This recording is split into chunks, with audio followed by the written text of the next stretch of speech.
yung team ni Kuya, yung team Katapang. Hindi na siya kukuha ng import kasi may import na siya. Makakasave na siya. Tapos ang laki pa ng katawan. Ginagawa?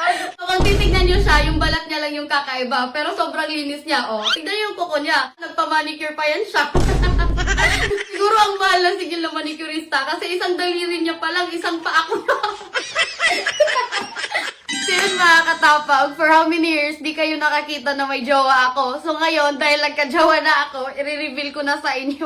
Wait lang story time muna tayo. Kung paano kami nagkakilala. Oh. Love, just chill lang I will make kilig first to my followers.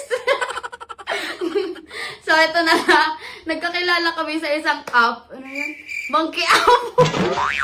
Na-bored kasi ako kaya dinulog ko yung app na yun. Tsaka nag-scroll lang, random scroll lang. Sabi niya, hi. Tapos ang nakakatawa pa mga katapang, segundo lang yung usapan namin. Tapos hiningi niya yung Facebook account ko. Tapos kinabukasan, nag-add siya sa akin, tapos in-stalk ko yung Facebook niya.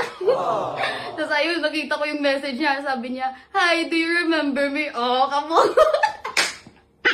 Ang nagustuhan ko sa kanya mga katapang, sobrang tangkad niya talaga. Tapos sobrang laki pa, nakatawan na. Tapos sobrang pogi pa. So hindi ko na to patatagalin pa mga katapang kasi alam kong gusto niyo na siyang makita. So, my love, come here. Sit beside me. Don't be shy. Oh, say hi to my vlog.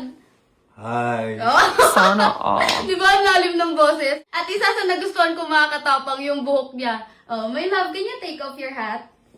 Oh, diba? Oh, ang ganda, diba? Oh, parang rubber. My love, is it true, right? Yeah, Is yeah, it true, right? Nanonosebleed na ako dito. Oh, diba? Ang tangkad niya. May import na yung team ni Kuya, yung team Katapang. Makakasave na si Kuya, hindi na siya mag-ano ng import. Oh, my love, how tall are you? I'm 6'9". Oh, 6'9". Sana all. Tapos ang laki pa ng katawan. Kung titignan nyo siya, yung balat niya lang yung kakaiba. Pero sobrang linis niya, oh. Tignan yung kuko niya. Oh, diba? Ang linis na. Nagpa-manicure pa yan siya. Siguro ang mahal na sigil na manicurista kasi isang daliri niya pa lang, isang paa ko na. Can you tell them how do we know each other? We met on the app and I was so amazed by how she is and how her beauty is, and she was so gorgeous, beautiful, and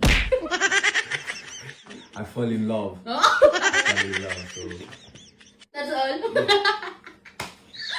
Alam ko magtatanong kayo pagkatapos ng vlog na to kung ilang taon na siya. So, sasagutin na namin mismo dito sa vlog na to. So, my love, how old are you? I'm 26. Kasi edad lang sila ni Kuya mga katapang 26, pero mas nauna pang tumanda si Kuya. Kuya, please, baka magalit ka. I will teach you some Tagalog words. Alright. Just say, mahal kita. What's that mean? Just say first, mahal kita. Mahal kita. Diba, mahal niya ako? Why are you laughing? It means in English, mahal kita, I love you. It's true. Sana all. Then, another word. Ang ganda mo? Ang ganda mo. Oh, alam ko. Thank you. What's that mean? Ang ganda ako. I'm pretty. You pretty. You gorgeous. Alam ko kinikilig kayo dyan, pero hanggang dito lang muna. Meron na tayong future gilas ng Pilipinas.